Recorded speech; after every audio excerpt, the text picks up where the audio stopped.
Regarde, tu portes Allez, Zod Meshem Hashem, c'est Shomrat. Ça fait le Shiur Leilou Nishmat, tu m'as dit Oriko Bat Machlouf Martan. Shakush Baruchou, Shlach La, Yarle Nishmata, Ma'ala Ma'ala Melkenirat. Alors on y va, Rabotay a marqué Mekor Shel Pilgam Hashagou Bifi Rabim, Mi Shetarar Be'erev Shabbat Yochal Be'Shabbat. Il y a marqué que celui, ça c'est une phrase qui est devenue un adage dans le Talmud, qui a marqué que celui qui s'est investi la veille de Shabbat, alors il pourra manger Shabbat. Qu'est-ce que ça veut dire? Alors on dit que la Hatid Lavo, Kesheikra Hashem Lekol Mekayim HaTorah V'Mitzvot Lekabel Sachar, Yitzhu Gamumot HaOlam Lekabel Sachar. Parce que c'est connu que c'est la Gemara Masechet Avodat Zarah là-bas, elle parle de la fin des temps. Elle dit quand le Mashiach va arriver, alors tout le monde va venir et dire moi aussi je suis juif, moi aussi j'ai fait des mitzvot, moi aussi je veux un bonbon, tu vois. Et en fait, ce qui va se passer, c'est que chacun il va faire une plaidoirie, il va dire moi j'ai servi à ça, moi je te promets Dieu, sans moi il n'y aurait pas eu ci, il n'y aurait pas eu ça. Tout le monde va venir. Et il y a marqué que Akadosh Baruch Hu, il va appeler tous ceux qui ont accompli la Torah et leur dit venez, je vais vous donner votre chèque.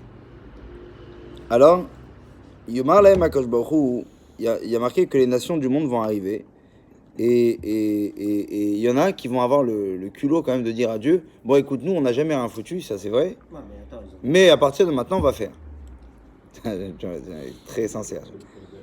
Ouais. Alors Dieu il leur dit ouais, Yomar Lahem Akadosh Baruch Hu, il y a marqué que Dieu il va leur répondre Shotim Sheba Olam. Vous êtes une bande de malades, bande de fous. Et Dieu il leur dit de cette façon Mi Shetarar Be'erev Shabbat ou Yochal Be'Shabbat. Seul celui qui s'est fatigué la veille de Shabbos pourra manger le jour de Shabbos. Il n'y a pas d'enjeu, quelque part. Si le gars, il sait que c'est... Si t'arrives le jour de Shabbat, tu viens, tu manges de ce qu'il y a déjà, hein, et tu n'as rien fait, il n'y a pas de time. Exactement, ce qu'on a dit Shabbat. Maintenant, si le gars, il s'est préparé la veille de Shabbat pour qu'il y ait Shabbat, alors lui, on lui donnera de quoi manger Shabbat. C'est ça le pshat.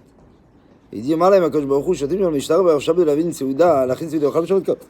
Alors mishlo tara be'erev Shabbat. C'est quoi erev Shabbat ici? Avant que le Mashiach y vienne, c'est la veille de Shabbat. Mashiach quand il vient, c'est déjà Shabbat. C'est trop tard. Donc mishtarar be'erev Shabbat, celui qui s'est fatigué veille de Shabbat, ok, qui est venu au tfilot dès qu'il le pouvait, qui a étudié dès qu'il le pouvait, qui s'est investi dès qu'il le pouvait, alors hu yochal be'Shabbat. Alors lui, il pourra effectivement consommer des plus grands mets de ce monde le jour de Shabbat, c'est-à-dire lorsque Mashiach viendra. Yeshal levash lo bnei Israël, levash lo bnei Israël tachu lekayim ta Torah kol hashanim.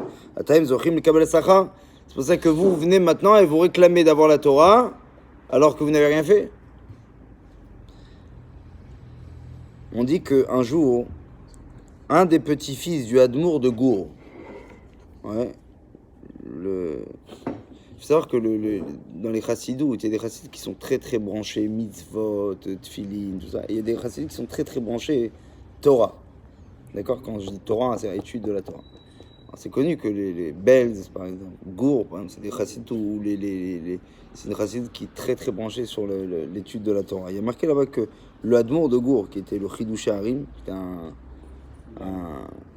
rabbin qui était hors norme au niveau de sa pensée, qui est étudié aujourd'hui par des milliers de personnes, il y a marqué que un jour, son petit-fils, l'un des petits-fils du Hadmour de Gour, il a demandé donc à son grand-père, il lui a dit comme ça, il lui a dit Mouvaï m'écrit ma'achadim shel anashim shugdiru ki yesh konem v'shalom v'shachat lefi sheberiga achat higiu lakar b'shem yishtem l'chalotim lakatze lakatze achad mehem met beoto rega v'gam oto yigdi Rabbeinu HaKadosh shu konem v'shalom v'shachat. Il lui a dit à son grand-père, il lui dit regarde, l'histoire, vous vous rappelez de l'histoire de Rabbi Eliezer ben Dourdeya? Rabbi Eliezer ben Dourdeya, non. La Satan, il s'est mis genre, il voulait le faire tomber, il s'est ajouté. Alors, non, en fait, au début, il s'appelait Eliezer ben Dourdeya. Et c'est lui qui ont dit qu'il n'a pas laissé une prostituée sans la connaître, tout ça, machin, et qu'à la fin, finalement, il a compris qu'à un moment donné, quand le gars était parti trop loin, bon, on va pas raconter les détails de sa tchouva, et à un moment donné, quand il fait tchouva, il demande au ciel et à la terre, il demande à tout le monde de l'aider. Il n'arrive pas, il demande de l'aide de tout le monde. C'est un petit peu le processus normal d'ailleurs chez tout le monde. Quand on essaye de se relever, ouais, on essaie toujours de demander, de s'accrocher à ce qu'il y a autour de nous.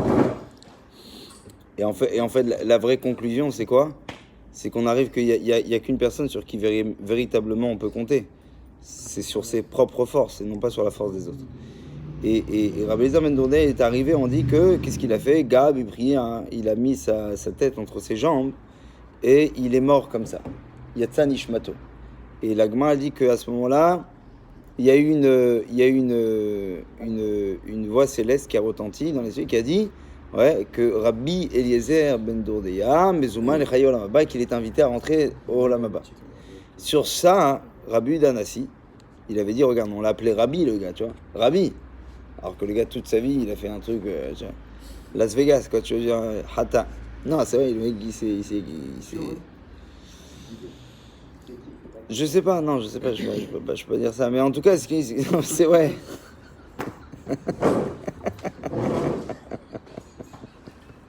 Coupe la caméra. On coupe au montage. Bref, quoi qu'il en soit, hein, Rabbi Yehuda Hanassi, il a dit Yesh kone olamo b'sha'achat. Ouais. Il y a celui, une vie entière ne lui suffit pas, et il y en a qui, en un instant, il a réussi à acquérir son monde. Et là, c'est cette phrase qui a été revenue sur le tapis à chaque fois, qui est revenue, c'est de dire comment c'est possible. Il lui dit, le petit-fils du Admon de Gros, il lui dit Papi, il dit qu'est-ce que ça veut dire? Comment ça sert? Qu'en fait, un juif, il peut vivre une vie entière de péché, faire que des interdictions. Le gars, il peut faire Las Vegas et tout l'enfer de ce monde-là, en passant par Tel Aviv, Honolulu et tout ça. Et au bout de quoi? Au bout du compte, il fait tchouva. Mais quand c'est le bout du compte, c'est quand le bout du compte?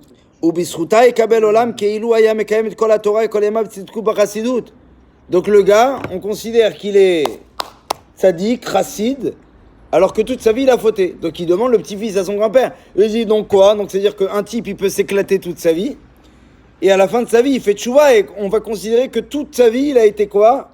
Il a été un grand tzaddik, un grand chassid. Alors son grand-père, il lui a répondu, il lui a dit Yesh להתבונן על המקרים אלו באופן שונה מן הרגיל. מפני שהקושיים המתמודדים אנשים אלו גדול בהרבה מקושי של מי שלא נולד לו לחיי חטא ולא הורגל שנים כה רבות באיסור. Regardez ce qu'il lui répond. Il lui dit écoute-moi bien. Il dit la situation, en tout cas précisément sur cette histoire, elle est différente de l'habitude. Pourquoi? Il dit מפני שהקושי שעימו מתמודדים אנשים אלו. Les difficultés avec lesquelles ces gens se battent, Gadol Be'arbe, est énorme par rapport aux difficultés de celui qui n'est jamais arrivé à fauter. C'est le Michelon Olal Chayeched, Velo Urgal Shenim Korabot Beiso. Quand quelqu'un il a été habitué à l'interdit, va lui enlever l'interdiction. C'est très dur. À part ça, il lui dit. Ça ne veut pas dire que cet homme-là, en un instant, il mérite l'Olam Haba. Qu'il lui yodéat kol la Torah, c'est-à-dire qu'il sait toute la Torah. Mais kol yama va yadavu. Non, on ne considère pas que c'était un tzaddik toute sa vie. Il y a marqué connaître Olamo. Ce type-là, il a acheté quoi? Son monde. Il n'a pas acheté le monde du Olam Haba. Il a acheté Olamo, son monde. C'est-à-dire, l'Olam shel mishu acher. C'est-à-dire qu'il n'a pas pris le monde de quelqu'un d'autre. Oui, c'est vrai qu'il a été nettoyé de ses fautes. Et si il a enlevé toutes les impuretés, maintenant, il mérite de pouvoir profiter de la spiritualité, de tout ce qu'il a su entasser comme spiritualité dans sa vie. Il dit, mais qu'est-ce qu'on fait au Olam Haba en fait? On fait quoi là-bas? Ce qui est sûr au Olam Haba, déjà une chose qui est sûre, c'est qu'est-ce qu'on ne fait pas. C'est qu'on ne peut pas s'élever là-bas. Une fois qu'on est là-bas, il n'y a plus d'évolution. Mishino Yoda Maseret Souka, celui qui ne connaît pas Maseret Souka, qui n'a pas étudié Souka, le Yuchal Elam Dasham, il ne peut plus l'étudier là-bas. Mishino Yoda Mishnayot, celui qui n'a pas appris les Mishnayot ici, il ne pourra plus apprendre là-bas. Là-bas, on ne fait seulement uniquement entretenir ce qu'on a appris ici-bas. Ashre Misheba Lekan Vetalmud Obeyado. C'est ce que la Gemara a dit. Heureux soit celui qui est venu ici avec quoi? Avec le Talmud dans sa main. Pourquoi? Parce que c'est Olamo, c'est ce qu'il va faire. It aneg miziva Torah, miziva Shrina. Il pourra profiter de l'éclat de la Torah et de la Shrina, mais laquelle? De celle qu'il a su ramasser dans ce bas monde. Ashir Agadol Bioter, il dit même l'homme le plus riche de ce monde-là. Loin am naalaim gedolot mimidato, il pourra jamais mettre des chaussures plus grandes que sa propre pointure. Afilumen yafot ou mudarot, même si elles sont très très belles ces chaussures-là. En metimotlo, si elles ne lui correspondent pas. Lo yulo kol kesef vezah shebaolam, même tout l'argent et tout l'or du monde, ça servira à rien. Macheno matim, parce que ce qui ne correspond pas, ne correspond pas. Karuga olam baolam, pareil pour le olam haba. Macheno matim et no matim, ce qui ne correspond pas ne va pas. Kasham agi adam zakai le ganeden, quand un homme il était méritant, il arrive au ganeden. Ou mekabel et tefsharut atova bioter matima bioter avuro, il reçoit le meilleur de ce qui lui correspond. Il y a le cas Hanou Amelim Kolchem, c'est pour ça que on s'investit toute une vie.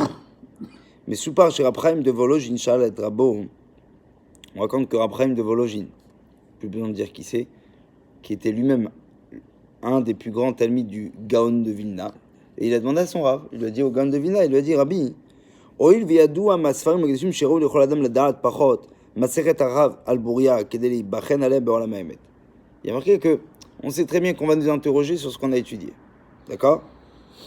Il dit, alors Rabbi, dites-moi, si déjà, moi je vais apprendre une macérée, mais au lieu de tout faire, parce que j'arriverai pas à tout faire, je vais prendre un truc, et ce truc-là, je vais l'étudier parfait. Comme ça, quand je vais arriver là-bas, je vais leur dire, voilà, je connais ça, je connais que ça, mais ça, je le connais bien. On pourra m'interroger du début à la fin. Il dit, laquelle macérée vous me conseillez d'étudier? Alors, regardez ce qu'il lui dit, le gars de Vilna.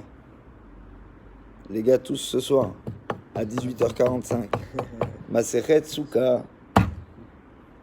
Masechet Souka. L'achar shanat mima, ofir Abraham bifna Agon, v'amar lo Rabbi lamadti ta Masechet.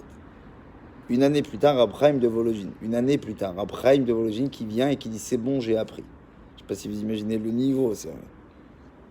Quand il dit qu'il a appris, lui, il a Masechet Souka 1 an. Un génie comme Abraham de Vologine. C'est que vraiment, il a décortiqué dans tous les points, tous les virgules. Alors, il lui a dit... Son Rav, il lui dit, alors viens, je te pose une question. Il lui dit, moi, combien de soukot, psoulot, combien de soukot, pas cachères, ouais, il y a marqué dans la, comment on appelle ça, d'après la Chita des Rishonim, d'après les commentateurs du Moyen-Âge, dans la Masechet Souka. Autant te dire. Alors elle lui dit non, attendez, Rabbi, je ne vais pas compter le nombre de. Dites-moi les cas. Et donc il lui dit Eni Yodea. Il a dit je ne sais pas. Ben Medrav, je ne sais pas. Alors il dit retourne étudier. Masheo Grimkan Mekablim Sham. Il dit parce que ce qu'on ramasse ici, ce qu'ici on cultive, c'est là-bas qu'on ramasse. D'accord, c'est là-bas qu'on récolte. Il dit, ne croyez en aucun cas qu'un homme un jour s'élèvera de façon magique, ok, à la spiritualité. Ça n'existe pas comme ça. C'est uniquement parce qu'on a su s'y investir auparavant. Bram, cependant, il dit, il est dommage qu'un homme, il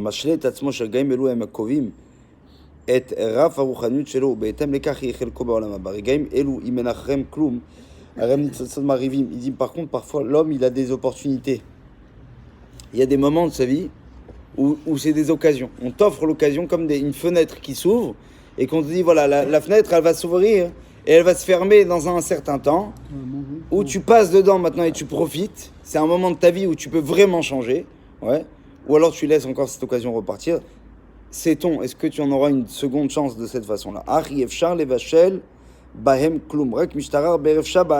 La seule chose qui est sûre et certaine, c'est quoi? C'est que celui qui s'est efforcé la veille de Shabbat, qu'il a allumé la lumière, Gvoa ou Bichel Aléa, et qu'il a fait de cuisson, et qu'il a fait les courses, ainsi de suite, alors seul lui sera en mesure de pouvoir véritablement consommer Bezrat Hashem après 220 ans en bonne santé.